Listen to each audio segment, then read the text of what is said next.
माऊलींनी की जो भगवद्गीता आहे त्याचा कॉपी करून त्यांनी ज्ञानेश्वरी लिहिली असं भरपूर ठिकाणी मी बघितलं, तर ते खरं आहे का? हां, ज्ञानेश्वर महाराजांनी कॉपी केली असं म्हणू शकत नाही.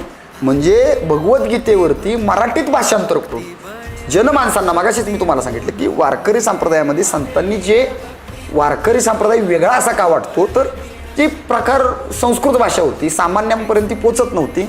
धर्मपीठावरच्या ब्राह्मण पंडितांनी ती संस्कृतच भाषा वापरायची, मराठीमध्ये भजन कीर्तन करायचं नाही, अभंग लिहायचे नाहीत असा एक दंडक होता. आज त्यांना ते अधर्म वाटायचा आणि साधू संतांनी सामान्य माणसापर्यंत हे पोचावं. भगवद्गीता ज्ञानोबारायांनी निवडलेली आहे कारण भगवद्गीता सत्यकथन करणारी भगवद्गीता आहे की ज्याच्यामध्ये कर्माच्या आधारावरती सत्यता मांडलेली आहे. तुमचं कर्म अतिशय महत्त्वाचं आहे, कर्म हाच धर्म हे ज्याच्यात मांडलं. ज्ञानोबारायांनी हेच तुम्हाला आम्हाला पुढे शिकवले मराठीमध्ये. ज्ञानोबाराय हेच तुम्हाला आम्हाला सांगतायत. त्यांनी काही कॉपी पेस्ट केलेलं नाही, तर त्याचं मराठीमध्ये भाषांतर केलं.